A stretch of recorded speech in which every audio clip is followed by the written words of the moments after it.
How do you specialise कि आप बता सको कि ये चीज खाने के काबिल है या ये खाने के काबिल नहीं है। एकदम लोग आए जिन्होंने फैमिली व्लॉगिंग शुरू की, फूड व्लॉगिंग शुरू की और वो मकबूल हो गए। वायरल कल्चर में लोगों ने एक्सप्लॉयटेशन शुरू कर दी फूड बिजनेस की। 5 से 15 लाख जो ए लिस्टर्स हैं वो चार्ज कर रहे हैं। सोशल मीडिया का दौर है और हमारी जिंदगी का लाजमी हिस्सा बन चुका है। खबरें हो, तफरी हो या कारोबार हो, सब कुछ ही हमें अब मोबाइल फ़ोन या चंद एक क्लिक्स पर चाहिए होता है और है भी हमारे चंद एक क्लिक्स के फासले पर।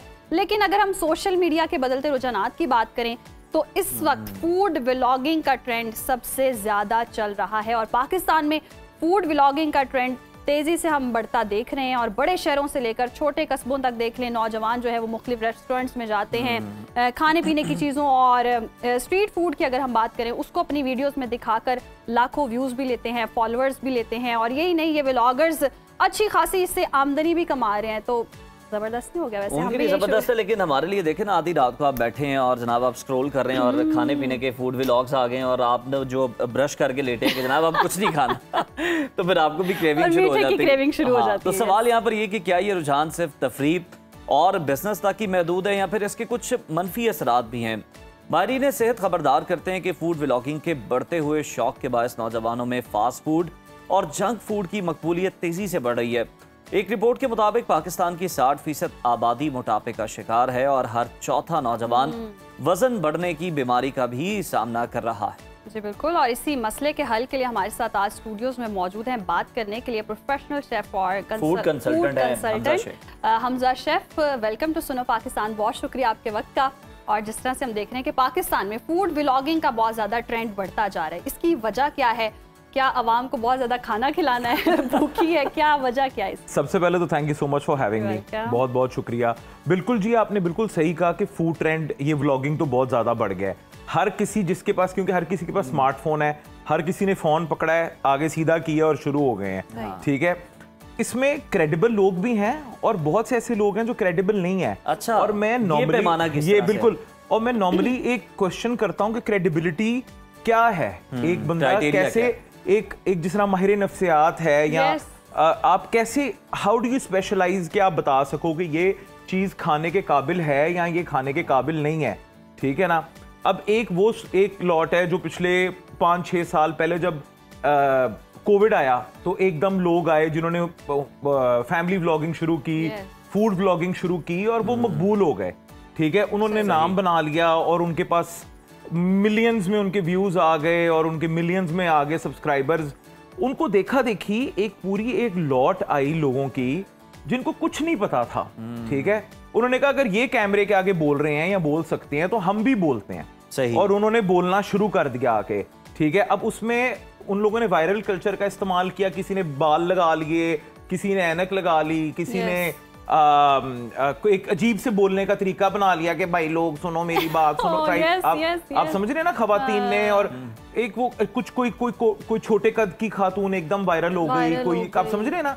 वो वायरल कल्चर में लोगों ने एक्सप्लॉयटेशन शुरू कर दी फूड बिजनेस की, जो एक अच्छा खासा फ्लरिशिंग बिजनेस था। उसको उसके एक साइड इफेक्ट्स, एक डार्क इंडस्ट्री में फूड व्लॉगिंग, जो फूड क्रिटिक जो जिसको असल में कहा जाता है। ठीक है, फूड क्रिटिक्स को उन्होंने एक नया टर्म दे दिया, फूड व्लॉगर। और जो कि कोई नाम ही नहीं बनता, कोई टर्म ही नहीं है ये फूड व्लॉगर। ठीक है, और एक डार्क इंडस्ट्री, एग्जैक्टली, तो एक डार्क इंडस्ट्री का आगाज हो गया जिसमें हाँ क्रेडिबल लोग हैं। अच्छा हमजा, होना तो आपने जिस तरह से बात की कि इससे जो फूड इंडस्ट्री है उनका बिजनेस कम हुआ है, हालांकि होना तो ज्यादा चाहिए था। मतलब जितना वो दिखा रहे हैं, लोगों तक पहुंचा रहे हैं।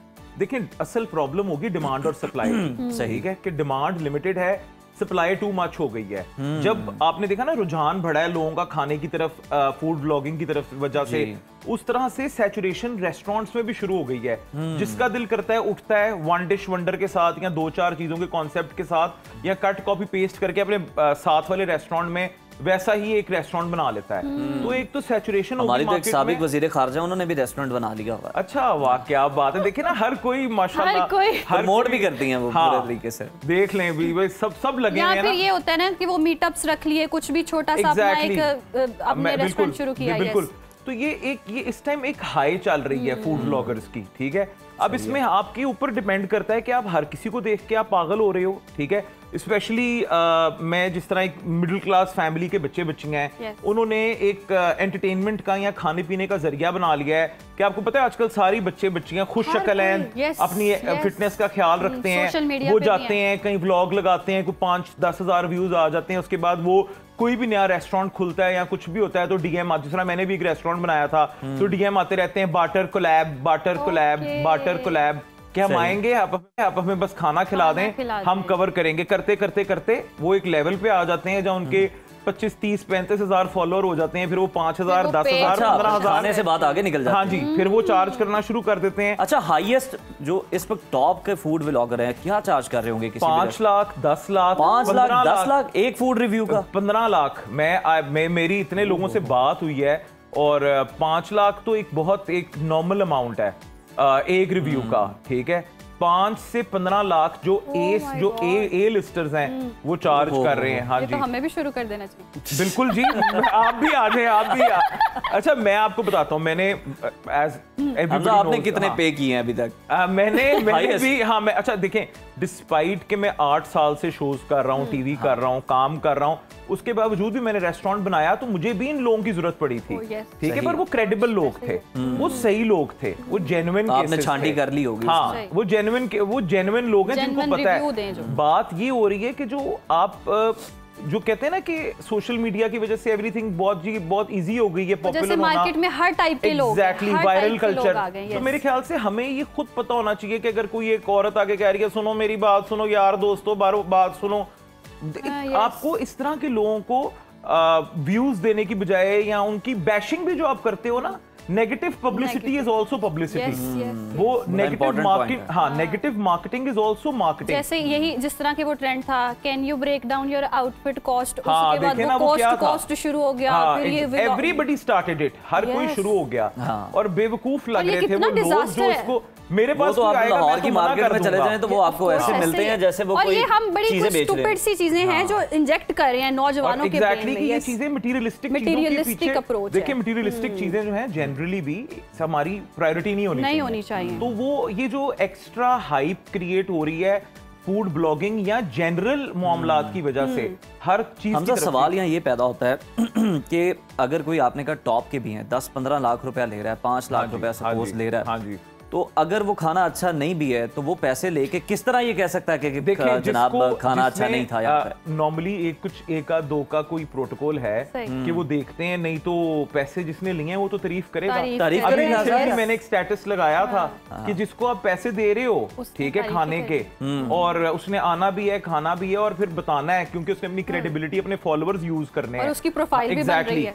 अब देखें ये लोग कैसे बनते हैं, ये पहले they start up doing organic stuff, पहले ये अच्छा काम करते हैं, initially they start with some really good work, ठीक है, ये अच्छा काम करते हैं, अच्छी जगहों पे जाते हैं, कवर करते हैं, हिडन स्पॉट्स लाते हैं, जब ये वायरल हो जाते हैं ना, जब इनके पास एक अच्छी फॉलोइंग आ जाती है, तो वही लोग जो शुरू करते हैं इस बात से कि जी हमने पैसे देके खाया, हम लोग तो जी हम बड़े इज्जतदार लोग हैं, हम तो बड़ा जबरदस्त, फिर पैसा जो है ना आपको पागल कर देता है, ऑफर्स, और फिर वही लोग जो है ना बाद में बहुत ज्यादा चार्ज करके कर रहे होते हैं, दे रहे होते हैं रिव्यूज, और ये शेफ भी नहीं होते हैं। इसी तरह बस क्रेडिबिलिटी, देखिए मैं यही कहता हूँ, मैं ये नहीं कह रहा कि आप सारा काम मुझे दे दें, ठीक है, मेरे पास डिग्री है, और जिनके पास डिग्रीज और डिप्लोमा में भी फर्क है, ठीक है, एक जनरल एक छोटा सा पीस ऑफ इंफॉर्मेशन हम यहाँ शेयर करेंगे, जो दाई और डॉक्टर का फर्क है ना, वो कुक और शेफ का फर्क है, ठीक है। एक आम इंसान, अगर आपके पास डिग्री है और ट्रेनिंग है प्रॉपर तो आप शेफ हो, अगर आपको खाना बनाना आता है तो आप शेफ नहीं हो।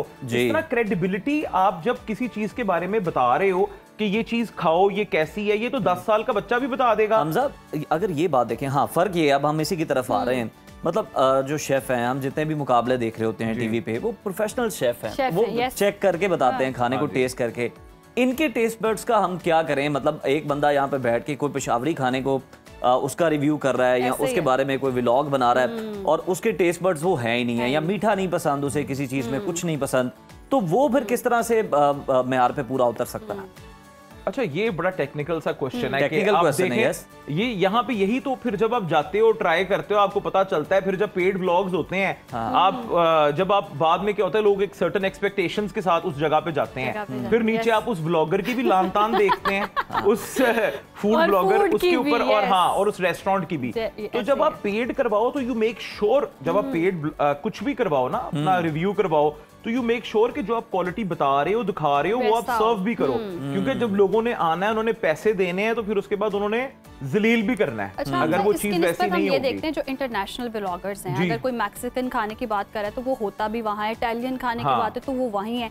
यहाँ पे वो जैसे एक टीचर होता था जो सारे सब्जेक्ट पढ़ा लेता था, ये इन ब्लॉगर्स का भी वही हाल है कि हर टाइप के खाने का रिव्यू ये कैसे भी कर लेंगे, नमकीन का, जब वो चीज का नॉलेज ही नहीं है उनको तो वो कैसे कर सकते हैं? देखिए ना वो हमारे यहाँ कोई चेक एंड बैलेंस नहीं है ना, जिस तरह अब कुछ जिस तरह यूट्यूबर्स और टिकटॉकर्स पे चेक एंड बैलेंस शुरू हुआ है, बहुत जल्द मुझे लगता है इस तरह का फूड ब्लॉगर्स पे भी शुरू हो जाएगा, या फिर ऐसा ट्रेंड कोई शुरू हो जाए कि इनके हवाले से पूछा जाए, हर ब्लॉगर से पूछा जाए कि आप क्या जानते हैं, शायद इनको मसालों का भी ना क्रेडिबिलिटी। हाँ क्रेडिबिलिटी देखें, ये कहना जी ओहो हो वाह वाह वाह जी क्या बात है, क्या बात है, मजा आ गया, लेवल हो गया, ये तो एक छोटा एक आम बंदा, एक बच्चा जाता बंदा भी बता भाई आया यहाँ मरा ना ऐसे, ये ऐसे वो इतना मोहब्बता है ऐसे कैमरा में डालते हैं। देखिए आपने एक बड़े इज्जतदार प्रोफेशन को ना, बड़े एक सीधे साफ सुथरे काम को इतने जो ये इस तरह से हम एग्जैजरेट कर रहे हैं। सॉरी मुझे एक चीज ऐड करने दें, अगर ये जिस तरह से ये वहां पे जाके अब कह लें कि सुर बिखेर रहे होते हैं, जो ये आवाजें लगा रहे होते हैं, मुझे लगता है बस चमोटे की कमी है, वो उन्होंने निकाला है। मैं एक लफ्ज इस्तेमाल करूंगा, एक सीधे सीधे प्रोफेशन को ना, एक जो बड़ा एक इंटरनेशनली एक अच्छा प्रोफेशन, उसको इतने वलेवे दे दिए हैं इन्होंने, वलेवे कि वो इतना मुश्किल कर दिया को देते हैं। एग्जैक्टली कि अगर आपने फर्ज करेंगे 3 मिलियन के साथ अगर आपने काम शुरू किया है ना, तो आपको कम से कम 2 मिलियन उसकी मार्केटिंग का बजट रखना चाहिए।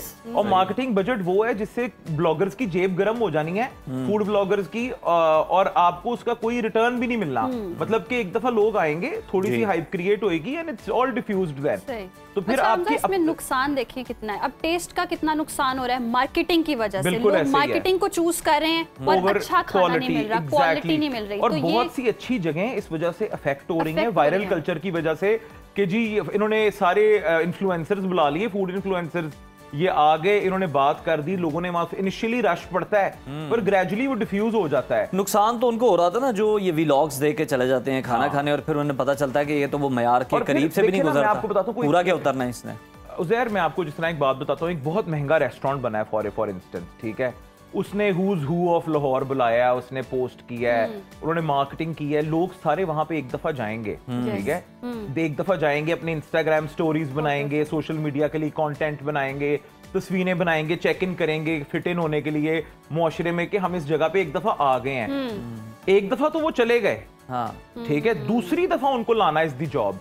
अगर खाना मजेदार होगा, लजीज होगा, डिलिशियस होगा, वैल्यू फॉर मनी होगी, तो लोग वापस आएंगे, नहीं तो एक हाइप क्रिएट होगी, उसके बाद लोग छोड़ जाएंगे। ऐसे ही है, वापस बुलाना इज द रियल जॉब। अच्छा हम रेस्टोरेंट्स की बात को, कुछ बिजनेस ऐसे हैं जहां हम देखते हैं कि क्वांटिटी उस तरह नहीं होती है खाने की, और पे हम बहुत ज्यादा करो तो प्लेट में एक पत्ता रख के दे देते हैं, या फिर बर्तन ही ऐसा होता है नीचे से वो कवर होता है पर इतना सा खा, ऐसे ही बहुत सारे प्रोडक्ट्स होते हैं जो उन्होंने डिबिया ही ऐसी बनाई होती है और अंदर चीज थोड़ी सी। बहुत से लोगों का ये पाला पड़ता है कि आप ये देख लें, ये कढ़ाइयां जो हैं कहा किलो का जाता है, लेकिन उसका वेट जो है वो 800 ग्राम है, 900 ग्राम है, इन पे कोई चेक रखता है। फिर सबसे इंपॉर्टेंट बात, मतलब बॉटल का कैन बाहर से आपको अगर 150 में मिल रहा है, अंदर आपको रेस्टोरेंट के 350-400। ये क्यों है? मैं बताता हूँ इसमें क्या है कि हमारे यहाँ इलेक्ट्रिसिटी, रेंट्स, सैलरीज, ये सब कुछ रेस्टोरेंट में ऐड हो जाता है, ठीक है ना। इंफ्रास्ट्रक्चरल कॉस्ट इतनी हाई हो गई है रीसेंट जो हमारे इन्फ्लेशन की वजह से, कि जिस तरह आप कह रहे हैं ना, पोर्शन साइज छोटा हो गया है, और जनरली फाइन डाइनिंग का वैसे ही एक कॉन्सेप्ट है। अगर आप फाइन डाइनिंग रेस्टोरेंट में जा रहे हो ना, उसका तो एक कॉन्सेप्ट है कि आप स्टार्टर ऑर्डर करते हो, सूप ऑर्डर करते हो, फिर आप मेन कोर्स ऑर्डर करते हो, फिर आप डिजर्ट ऑर्डर करते हो, साथ एक ड्रिंक ऑर्डर करते हो, तो 10-12 हजार पर हेड पड़ता है, ठीक है ना। सही, आप इस ज़ेन के साथ जाओ कि आप एक एक्सपीरियंस के लिए जा रहे हो, ठीक है। हम उनको बैश नहीं कर सकते क्योंकि एक इंटरनेशनल डाइनिंग एक्सपीरियंस है, ये आप एक्सपीरियंस के लिए जा रहे होते हो, ठीक है ना।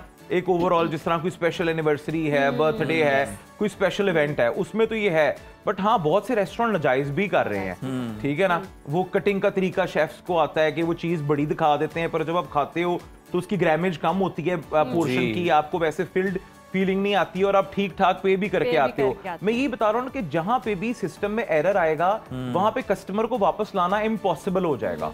आप ये जितने बड़े रेस्टोरेंट्स देख रहे हो ना इतने महंगे जो सरवाइव कर रहे हैं, वो बैंक कार्ड डिस्काउंट्स पे कर रहे हैं। 30%, 40%, ये बड़ी 50% तक बैंक कार्ड्स पे आपको ऑफ मिल रहा है। और वो नॉर्मली एक अपर मिडिल क्लास या अपर क्लास है जो जिनके अकाउंट में 50 लाख करोड़ रुपया पड़ा होता है, उनको डिस्काउंट मिल रहा होता है, तो वो लोग उन जगहों पे जाते हैं और वैल्यू फॉर मनी के हिसाब से उनको बेहतर प्राइस मिल जाती है और फिर वो लोग वो खाते हैं। खाते भी हैं। yes, बिल्कुल ठीक है। तो हमजा ये जो अब मैंने बात की कि ये जो पानी है या ये फिर जो कोल्ड ड्रिंक है, ये इंटरनेशनल भी यही होता है, मतलब आप चले थोड़ा सा महंगा उसको बेच सकते हैं, ठीक है, समझ आती है, लेकिन आप चिप्स का पैकेट महंगा लेकिन आप ट्रिपल रेट पे बेचें वो तो समझ नहीं आती बात। वो उन्होंने क्या है कि अगर देखें एम्बियंस के पैसे हैं, इलेक्ट्रिसिटी, एयर कंडीशनिंग के, लाइटिंग के, बहुत कुछ ऐड अप हो जाता है ना, सैलरीज ऐड अप हो जाती हैं, फिर उन्होंने हर चीज खाने से निकाल तो रहे हैं हम। ड्रिंक्स उज़ैर का मेरे ख्याल से पर्सनल, उज़ैर को आपको मेरे ख्याल से लोग, बहुत से लोग हम समझ नहीं पाते इस बात को कि ये क्यों है। मैं आपको बताता हूँ, जिस तरह हम पहले रेस्टोरेंट्स में जाते थे तो कोई मॉकटेल या एक जूस ब्लेंड जो है 200-400, 200-250, 300, 800-900 रुपए जितने की खाना होता है उसकी 70% प्राइस में वो ड्रिंक दे रहे होते हैं। देखिए वहीं से उन्होंने पैसे बनाने हैं। इट्स अ फॉर्म, ये बिजनेस की एक तरीका है, ये भी इन प्रॉफिट्स जनरेट करने का। देखिए ना, रेस्टोरेंट ने भी इवेंचुअली जिसने 2-4-5 करोड़ लगाए हैं बड़े इंफ्रास्ट्रक्चर पे, उस बंदे ने भी तो कमाने हैं ना, वो भी तो पैसे बनाने बैठा है। तो ये सारा सिलसिला है। तो हमारी ये बहुत वसी टॉपिक है कि फूड की क्या मतलब, street food, high street, fine dining, premium, exotic experiences, इनको हम बहुत से लेवल्स पे क्लासिफाई कर सकते हैं फूड बिजनेस को। सही। तो इस सारी चीज चेक एंड बैलेंस में कैसे ला सकते हैं कि क्वालिटी भी मिले और पैसे भी आपके मिल जाए, क्वांटिटी मिल जाए, पैसे भी आपके। ये जो महकमा है, ये जो फूड अथॉरिटी है, they were doing incredible job. They were and they I think they still are doing a very good job. ये लोग ही मैनेज कर सकते हैं, हम तो कहते रहेंगे। फूड व्लॉगर्स की बात की है मैंने यार। फूड व्लॉगर्स की तो वैसे कि ऐसी की तैसी करने के लिए मैं आ गया हूं ना, पर जनरली जो लोग अच्छा काम कर रहे हैं वो कर रहे हैं। पर ये मेरे ख्याल से एक हमारे पास भी एक चेक मीटर होना चाहिए जनरली व्यूअर के तौर पे कि हमें किसको देखना है और किसको नहीं देखना, किसको स्टार बनाना है, किसको हमने क्रेडिबिलिटी देनी है। वायरल कल्चर से आप लोग इंप्रेस होना छोड़ दें कि कोई भी एक आदमी एक औरतों वाली हरकतें एकदम करना शुरू हो जाए और आपको उसके व्यूज आना शुरू हो जाते हैं, तो लोगों ने ये भी काम एग्जैक्टली, और वो फिर वो फूड ब्लॉग्स भी करता है।